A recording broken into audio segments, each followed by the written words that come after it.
$0, because that's what we got. -$0, really. Negative one, negative. So it's 2020. I have just returned to the US from my job working abroad permanently, and I have to find a way to generate income. How am I going to do that? I don't know. I have very few of nothing except a camera that I got as a gift. I received as a gift in 2011. I practiced with it over the years. I'd done artistic projects. I had taken pictures of people and events and places and nature and all those things, and I had fun with it, and I thought of it as something that I could use for my artistic expression, but never something that I could use to support myself or sustain myself on. Now, I found a way to do that. I found an app called the Nextdoor app. Now, this is not an ad for the Nextdoor app. As a matter of fact, I do not have this app on my phone, but I made a post online on this site. And the Nextdoor app is kind of like a site where you can see who is in your neighborhood and what's going on in your neighborhood. Lots of people in my neighborhood really just post about their missing cats. Anyway, I made a post that said, I am new to the area. I'm a photographer. I do business headshots or acting headshots. If you need some of those, hit me up. And within a day, a couple reached out to me and said, hey, I live down the street and we need some corporate headshots. Can you take them for me? And that was the start of everything. The truth is that building a business is really just an exchange of goods and services. It's trading what you have for something else. You can have skills that someone else needs, and when that person purchases those skills, like my photography skills, as well as equipment and experience, then that would be your business. Now, I'm giving this from the perspective of photography because I'm a photographer. But as an artist, it's like we have to have 58 income streams. Yeah, for a lot of people it's hard out here, but come on, if you're an artist, you know what I mean. A business can start very easily. The hardest part about a business is keeping it going, is maintaining it. And that's what we're going to talk about today. How to start, but also how to gain traction, especially if you have to market to a clientele and you have to kind of gather your own clientele and do everything yourself. I charged $75 for those corporate headshots. I didn't have help. I didn't have money. I didn't have a mentor at the time. But what I had was a skill and a little bit of motivation. So this is what we're going to look at. Resources. Your public local library, grants, fellowships, free government-funded startup programs, mentorships are all available to you through community services. I don't know why people don't go to the library. I love reading, but even if you don't love reading, you need to go. Sometimes they're on your local government or your county website or your city website. But for example, if I go to my library today, they have so many programs that are free. They are subsidized to help you start up your business. So just to show an example of that, BizHack is a website or a service that the library offered or advertised as a business masterclass series. But the crazy thing is they're offering it for free. If you go to services right here and you look at courses, you'll see that this is actually worth a few $100 or maybe even a few $1,000 depending on the course type that you picked. However, the library offers many sessions for free. It's all subsidized by the county. You can also look at things like the Adult Learning Academy. And here at the top of the page, you can go to services. That's where you'll find Adult Learning Academy. This is the Miami-Dade library system.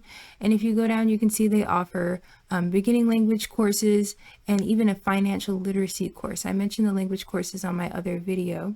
If you scroll down, it'll show you the schedule and how they organize the lessons for the financial literacy course and different topics right here. It's more geared toward individuals and small businesses or specifically entrepreneurs, but the skills are still really helpful to learn and they're free. One of the greatest resources that people can utilize are college resources, university resources. Some of us are not going to college. Some people don't have a plan for that. For me, I went to the University of Miami on a full scholarship because I don't come from a background, a high socioeconomic background. So having to apply yourself, if you're a high school student that is watching this right now, college isn't necessarily about getting the degree, because people can learn stuff in college on their own technically. For me, it was more about time to grow and time to learn until you get out into the adult world.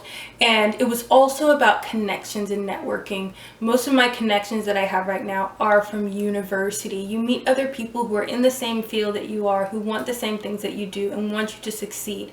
That's what university is for. And within your college programs, generally they give you the resources to do what you're interested in. So if you're in a photography class, let's say it's not even your major, they'll just let you check out the equipment, the cameras, the tripods, everything for free. Go ahead and experiment with those projects now and figure things out now, so that when you get out, this doesn't have to be like a struggle for you. Example, when it comes to camera and camera equipment, you don't always have to own those. Borrow it to build up your portfolio, and then when you have clients that are ready to purchase from you, then actually get your own equipment. Research the basics of the business that you would like to get into. And it's a matter of trial and error as well. But for example, when I started photography, I didn't know much about contracts and things like this. This is something I learned along the way. I had to learn how to do my taxes for businesses so that it was legit. But this is something that you have to do on your own time and carve out time for it. It's extremely important. Planning and patience. You'll have to invest time, energy, and money in order to make a profit. And not only in order to make a profit, but to continue making a profit after you started making a profit. Anyone can start a business from scratch, with $0 or zero resources, but can they continue? The key to a lasting business is cultivating real connections within your community, right? You want to be that pillar within your community that people say, oh, I can go to this person if I need a quality art project done for my child. I can go to this person if I need this fixed, because they're always reliable. That's how people trust you, and that's how you get referrals, and that's how you get loyalty from customers for generations, okay? Networking is just meeting people. And for my introverts out there, which I am half the time, meeting people in an intimate gathering counts as well. This includes people at your job, this includes strangers on the street, this includes people at the coffee shop that you go to. Create fresh relationships, knowing that everyone won't get it, but some people will. People are not a project. People are a community, and from the dawn of time, that's how it's been. Like, people do things together as a community, as a tribe, in order to survive. And in our world, it's not just surviving, but in order to thrive. There are sites like meetup.com where you can go on there and type in your interests and find other people who have the same hobbies as you or have the same businesses as you, and find mentors and go and meet up with them. It can be small gatherings or large gatherings. Even like learning other languages, you can get together with people like that.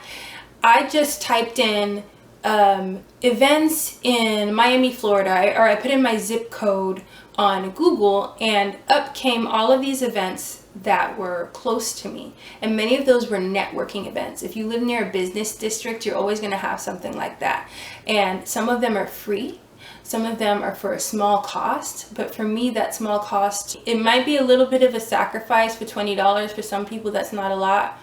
For me, I value every single cent, right? That $20 invests into all of those connections that you're going to make at that networking event. The truth is that the people who are going to support your business are more than likely strangers. They are not the people that you know. They're not your family. This doesn't come from a place of pessimism. It comes from realism, actually. The people who know you and the people who've grown up with you generally know you from one angle, right? For example, I have a best friend, my best friend in the whole world, and I can't really think of a time besides in grade school where she has seen me perform live. But my whole life is performing. She doesn't know. If you think about like a lot of celebrities, actors, and movie stars and all those things, they talk about their parents. Their parents probably haven't even seen their movies. It's because the people who know us, don't see us as like the artistic visionary. They see us as the sister. They might see me as the person who can sing, but they can't see my photographic artistic vision. So that's just the reality of the situation. It's not necessarily a bad thing. It gives us a chance to reach out to the people who are around us that we don't really know. Okay, I gotta tell you this because I always need to fit a little testimony of, blessing in there. My camera, which I did not buy, came with a kit lens, as most cameras do, and the kit lens can do, only so much. And I wanted to upgrade, but I was like, I don't have no money. What am I gonna do? And so I prayed about it, and I was like, Lord, I need a 50mm lens, and I need it soon in order for me to get the clients that I want and give the quality pictures that I want. The next day after I prayed that prayer, my exterminator came to do his exterminating. And I was talking to him, and he was asking me how I'm doing. Every time he comes, he kind of asks me, oh, how's it been? I asked him how I've been. And we talk about our lives a little bit, and I tell him, I'm doing some photography stuff, and I'm just waiting on a little lens right now, but it'll take some time. I gotta, raise money for it and all that stuff. I've gotta work a little more. And he stops right there, and I didn't know this. He tells me that he is a pastor at a local church and that he would like to purchase the lens for me courtesy of his ministry. I was not asking this person for anything. I did not want anything from. I was just making conversation, and God made a way the very next day. I say this to say, for people of faith, God will provide so that you can you can sustain yourself. He sustains you by doing things like this. And that I have this photography equipment courtesy of a ministry, which is amazing, right? And it has opened up so many doors for me in terms of clientele. So glory be to God with that testimony. I guess what I can conclude from that is, don't be afraid to share things with people that you trust. Share things with people who are positive and who are encouraging, to be just a little bit vulnerable. You don't need to tell everybody your business ventures. You don't need to tell everybody your vision. But like I said, the people who are more willing to support you tend to be strangers. And in that moment, someone who was almost a stranger, my exterminator, was able to help me out just because of communal, blessings and communal warmth. This channel is for artists and creatives who want practical tips and meaningful community to continue developing their craft. If you are interested in that type of content, you can subscribe, you can hit the notification bell, you can like or not. Thank you for watching, you guys.